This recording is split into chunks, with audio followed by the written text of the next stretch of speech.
اللہ کی رضا کس میں ہے؟ اللہ کی رضا دین کے اندر ہے۔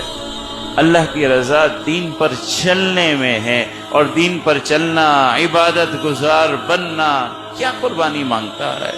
اگر قربان کرنا پڑے تو میری ہر چیز قربانی کے لیے تیار ہے۔ وہ میرا مال کیوں نہ ہو، وہ میری جان کیوں نہ ہو، وہ میری اولاد کیوں نہ ہو، اللہ کی رضا کے راہ میں رکاوٹ ہر چیز قربان ہے۔ اسی لیے حج ہے، جب حاجی جاتا ہے کیا کرتا ہے؟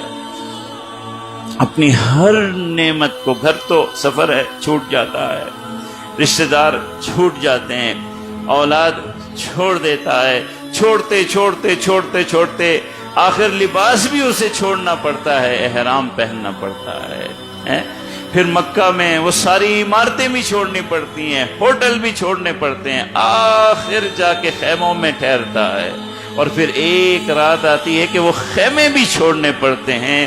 آسمان کے نیچے کھلے فرش میں اسے 2 چادروں کے اندر لیٹنا ہوتا ہے، اور اس جذبے کا اظہار کرنا ہوتا ہے کہ سب کچھ چھوڑ آیا ہوں، خاندان بھی پیچھے چھوڑ آیا، گھر بھی چھوڑ آیا، کاروبار بھی چھوڑ آیا، عمارتیں بھی چھوڑ آیا، بستر بھی چھوڑ آیا، خیمے تک چھوڑ آیا، خیمہ بھی چھوڑ آیا۔ آج مزدلفہ کی رات ہے، آسمان کے نیچے اس فرش پہ ان 2 چادروں کے ساتھ ہوں، اگر تیری رضا اسی میں ہے تو مجھے یہی حال قبول ہے، لیکن تیری رضا مجھ سے چھوٹنے نہ پائے۔